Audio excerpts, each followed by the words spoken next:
हूं, अश्विनी भाई भी हंस रहे हैं, शांतनु जी भी हंस रहे हैं, पवन राव अम्बेडकर थोड़ा सा सीरियस है, मैं आऊंगा आपके पास। लेकिन शांतनु भाई, ये डर है, ये टिकट वाली ख्वाहिश तारिक खान की यहां पर आ जाए, जहां टिकट मिल जाए वहीं चल देंगे भाई, कोई तो सांसद बनाओ, कोई सांसद ही नहीं बना रहा, विधायक भी पता नहीं अभी तारिक भाई को कोई ऑफर हुआ है कि नहीं हुआ है, ये बताइए। लेकिन एक सीरियस नोट इस बात के साथ कि ये बुलडोजर का डर है कि भाई अगर बुलडोजर आता तो सियासी बदनामी ज्यादा होती है, इसलिए बुलडोजर के आने से पहले तोड़ दो अपना अवैध निर्माण खुद ही। जी बिल्कुल ठीक कह रहे हैं, और आप इससे समझ सकते हैं कि जब 2017 से पहले इनकी सरकार रही होगी तो क्या होता होगा। ये तो आलम तब है जब इनकी सरकार नहीं है। एक डिबेट में कुछ दिनों पहले एक बड़े एंकर को बोल दिया था सुनील साजन ने कि अगर हमारी सरकार होती, तो एंकर को बोला था, बड़े एंकर को, अमीश देवगन को, कि आपको स्टूडियो से उठवा लेते। मुझसे बोला फिर, अरे देखिए आप गुप्ता जी लिखते पढ़ते बहुत हैं, आप अगर बातों से समझे ना, तरीके हमारे पास और भी हैं, ये तो आप बोल रहे हैं। तो जब इनकी सरकारें हुआ करती थी, आजम खान जेल में बंद है, जो मंत्री हुआ करते थे, भूमाफिया आजम खान बोलता हूं मैं उनके ऊपर, मतलब उन्होंने नसूल की जमीन खा गए, SC ST की जमीन खा गए, किसानों की जमीन खा गए। तो इनके लिए बड़ी कॉमन बात है। इनका कोई सांसद, इनके जो दादा जान थे वो तो तालिबान के समर्थक थे, बोलते थे खुला तालिबान के समर्थन में बोला करते थे। और अब पता लगा पोते क्या कर रहे हैं, बिजली की चोरी कर रहे हैं, जमीनें हड़प रहे हैं। जब पता लगा कि अब तो बल्कि टीवी पे बुलडोजर आएगा, तोड़ के जाएगा, मैं चुपचाप पीछे से हटा लूं। भाई योगी आदित्यनाथ ने पिछले 8 साल में 70-80 हजार एकड़ जमीन को वापस लिया है अलग अलग लोगों से। जो हमारे पुराने डीजीपी है, उन्होंने कहा है कि he is the Lee Kuan of UP. Lee Kuan जिन्होंने सिंगापुर एस्टैब्लिश किया था, उनके स्ट्रॉन्ग लॉ एंड ऑर्डर को पूरी दुनिया मानती है पॉलिसी के वर्ड में, उन्होंने लीक्वा से कंपेयर किया योगी आदित्यनाथ को। तो भाई जमीन चाहे किसी की भी, कोई भी हथियाएगा। अब ये तो गाते रहेंगे मुसलमान की तोड़ दी, मुसलमान की तोड़ दी। भाई मुसलमान ने चुराई भी तो, आप देखिए ना भाई, आपके सांसद तक तो चोरी कर रहे, फिर क्यों आपकी जमात पे इल्जाम नहीं लगेगा? ठीक, आपके सांसद ही ऐसा अश्विनी जी आप क्यों हंस रहे हैं भाई लगातार? एक तो कहावत इन लोगों के समय बीजेपी आरोप लगाती थी कि जिधर प्लॉट देखो उधर ही कब्जा लिया, वो पोल पट्टी खुल रही है। अतीक वाला प्लॉट जो कब्जा था, वो वहां कई गरीबों के घर बन गए, यहां संभल के सांसद विधायक दोनों ने कब्जा करके रखा हुआ था। नहीं, आप बिल्कुल ठीक कह रहे हैं, मंदिरों पे कब्जा, मंदिरों के तोड़, कुएं बंद, वो तो अच्छा है, मतलब हम सैल्यूट करना चाहूंगा। ये टिकट जरूर चाहते हैं भारतीय जनता पार्टी से। जिस तरह से उन्होंने रूपरेखा बदली है योगी आदित्यनाथ के निर्देश में, ठीक पिछले कुछ सालों में। भाई जरा अश्विनी जी को सुनिए, कुछ कह रहे हैं तारिक खान की ख्वाहिश पर, टिकट वाली ख्वाहिश पर।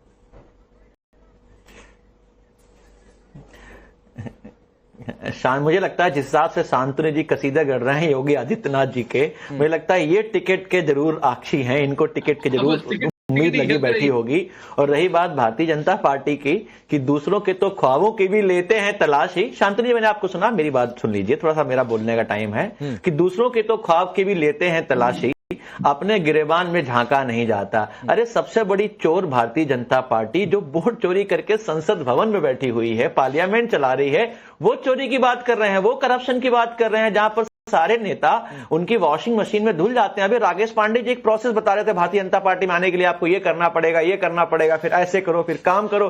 कुछ नहीं करना साहब, वॉशिंग मशीन में आना है, धुल जाना है, और आपके 30 से 40% नेता जो है ऐसे वॉशिंग मशीन धुल के आपकी पार्टी में मुख्यमंत्री उप मुख्यमंत्री बने हुए बैठे हुए हैं। सो आप लोग करप्शन और चोरी की बातें ना करें, वही बेहतर होगा। रही बात इलीगल कंस्ट्रक्शन की, बुलडोजर राज की, मुझे लगता है ये असंवैधानिक होता है जब देश बुलडोजर से चलता है, ना कि संविधान एंड लॉ एंड ऑर्डर से चलता है। और रही बात डबल इंजन की, मुझे लगता है कि ट्रेन के दोनों इंजन अलग अलग साइड में लगे हैं, इसीलिए बिल्कुल असंवैधानिक। मतलब पूरी कानूनी कार्रवाई चल रही है, नोटिस गया, नोटिस का जवाब ठीक से नहीं आया, फिर नोटिस गया, फिर SDM ने फैसला दिया, फिर 1 महीने का टाइम भी दिया कि 1 महीने में हटा लो, नहीं तो हम बुलडोजर लेकर आएंगे और ऊपर से बुलडोजर का खर्चा भी वसूलेंगे। इसमें असंवैधानिक क्या है?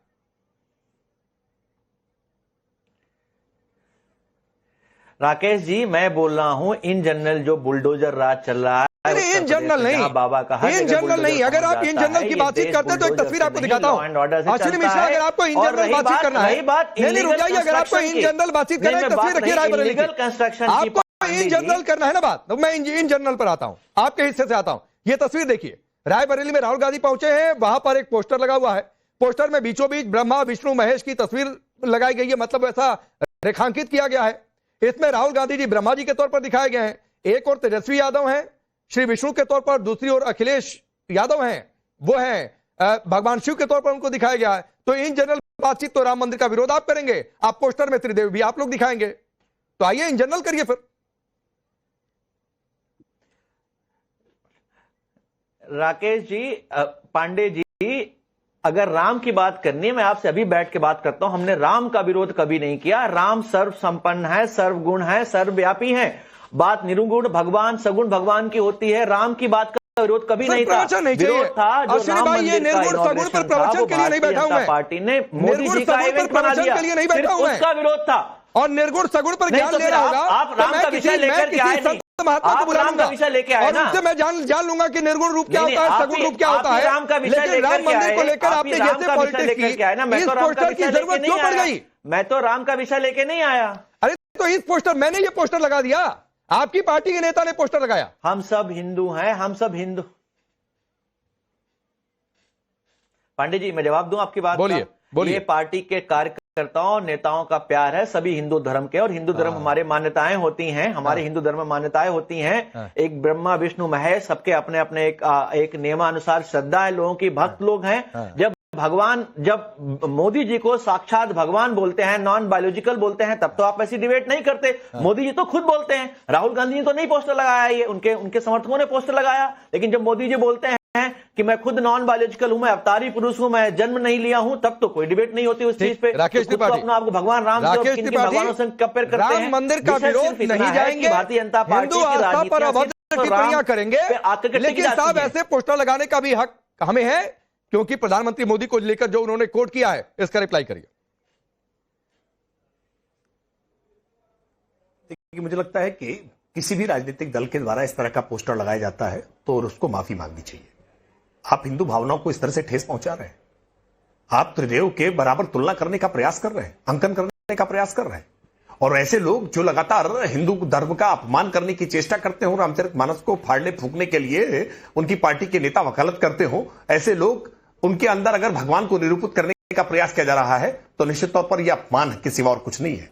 ये इस निंदा का कानून अगर भारत के भीतर होता ना, तो ऐसे लोगों को फांसी पर टांग दिया जाता जो लोग ऐसे पोस्टर लगा करके उसकी वकालत कर रहे हैं। लेकिन भारत में इस निंदा का कोई कानून नहीं है, और जिसके मन में जो आता है वो आकर के कह देता है। हिम्मत नहीं होगी अभी तारिक खान के मजहब के बारे में कोई इस तरह की टिप्पणी करे, न जाने क्यों अब तक गुस्ताखे नबी की एक सजा, ऐसे वाले नारे तुरंत लहराने लगेंगे। लेकिन हिंदू है, सहिष्णु है, उदार है, जितना चाहे उतने हिसाब से अपमानित कर ले। इस तरह के अपमान के मसले पर हिंदू मुस्लिम पे पांडे जी, हिंदू, मैं भी हिंदू हूं, मुझे आपसे सर्टिफिकेट नहीं चाहिए कि मैं हिंदू की नहीं हूं, आपके सर्टिफिकेट की जरूरत नहीं है। हिंदुओं के कोई आप रखवाले नहीं है। हिंदू जो है, हिंदुस्तान जो है हजारों सालों से, भारतीय जनता पार्टी को 45 साल हुए हैं। आप हिंदू का सर्टिफिकेट मत दीजिए, आप हिंदू का सर्टिफिकेट मत दीजिए। आपको कोई अधिकार नहीं बनता हिंदू का सर्टिफिकेट देने का। आपने हिंदुओं का जितना नुकसान किया है, हिंदू हमेशा ऐसे मसलों पर राजनीति मत करिए। मैंने आप भगवान सबके लिए है, कौन सी गाली दी? भगवान के भीतर इस प्रकार का निरूपण करके आप भगवान की चित्रों से तुलना करेंगे। ये राहुल गांधी, अखिलेश यादव, तेजस्वी यादव से करते हैं, आप ब्रह्मा विष्णु महेश की तुलना करने की कोशिश कर रहे हैं। शर्म नहीं आती है, और ऐसे मामलों पर बेशर्मी से बचाव कर रहे हैं। शर्म आनी चाहिए। इतना नुकसान हिंदुओं का भारतीय जनता पार्टी ने किया, इतनी बेशर्मी कि हद है तमाशे की। शर्म नहीं आती? आप हिंदुओं का अपमान करते हैं, हिंदुओं को गुमराह करते हैं। अश्विनी मिश्रा, थोड़ा तथ्यात्मक बात क्या करो। क्या